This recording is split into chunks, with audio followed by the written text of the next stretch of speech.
yeah, yeah, yeah, yeah.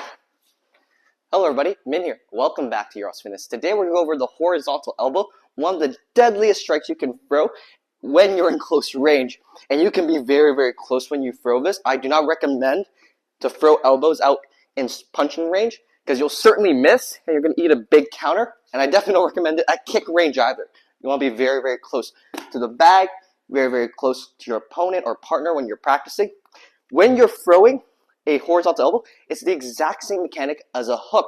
So if you know how to throw a hook, it's quite simple. But if you don't know, you want to make sure you get a good base before you do this. So I don't want to throw my hook super narrow because then I won't generate a lot of power. So what I'm going to do is I'm going to pre-step a little bit and then turn my right hip over, head off the center line. And I'm going to make sure my right shoulder is at the top right before I turn and drop the elbow. This will maximize your safety and power. So I get off the line, my right shoulder a lot higher than my left. How we deliver the elbow is by just simply punching your own chest. So I'm going to, like a little cobra with my right hand, I'm going to punch my own chest. Punch my own chest. As I punch my chest at this angle, it's going to drop my shoulder down slightly, like so at this angle, okay? Well, when I throw this elbow, I step off and I turn everything through.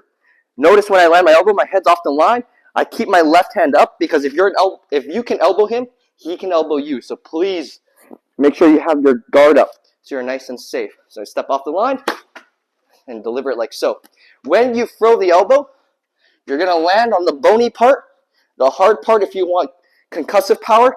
The tip is more for cutting the person, but on the bag, you can really wear down the skin on there. So I recommend just hitting with the hard part when you're practicing, especially if you want a lot of power, like that. But if you're cutting, it's not as impactful.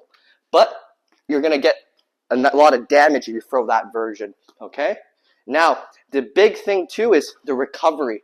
A lot of times when people throw elbows, they throw it right through, and they keep the guard down, and they end up getting countered.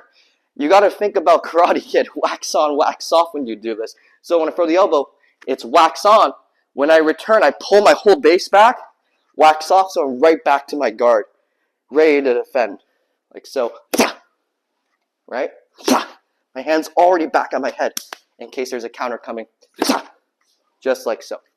Thank you all so much for watching. We'll see you next time.